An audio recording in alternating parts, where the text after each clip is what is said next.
Kelompok Houthi Yaman semakin unjuk taring di Laut Merah selama 24 jam pada Minggu 6 Juli dan Senin 7 Juli. Kelompok perlawanan Yaman itu meluncurkan dua serangan sekaligus dengan menargetkan kapal dagang Magic Seas dan Eternity Sea yang sama-sama berbendera Liberia. Diketahui kapal Magic Seas mengangkut besi dari Tiongkok ke Turki. Kapal kargo itu juga menjadi sasaran 8 kapal kecil bersenjata. Sekitar 8 perahu kecil itu membawa senjata ringan hingga gerana berpeluncur roket. Melansir tribunnews.com pada Kamis 10 Juli 2025, dilaporkan seluruh awak kapal sudah berhasil diselamatkan oleh Safin Prince milik Uni Emirat Arab. Serangan yang sama juga dialami kapal Eternity Sea yang membawa gandum untuk Somalia pada Senin 7 Juli.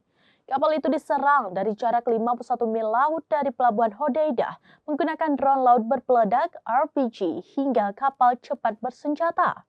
Adapun total awak kapal Eternity Sea sekitar 22 orang, di mana 21 awak merupakan warga Filipina dan satu lainnya berkewarganegaraan Rusia.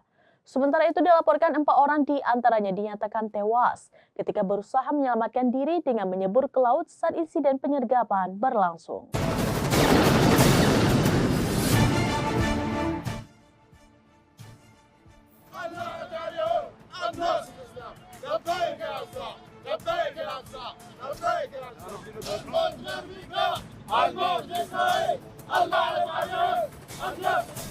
Demikian informasi terkini Syederalun. Saksikan terus beragam informasi lainnya. Jangan lupa like dan share seluruh akun serambinius.com. Download Tribun X sekarang. Menghadirkan lokal menjadi Indonesia.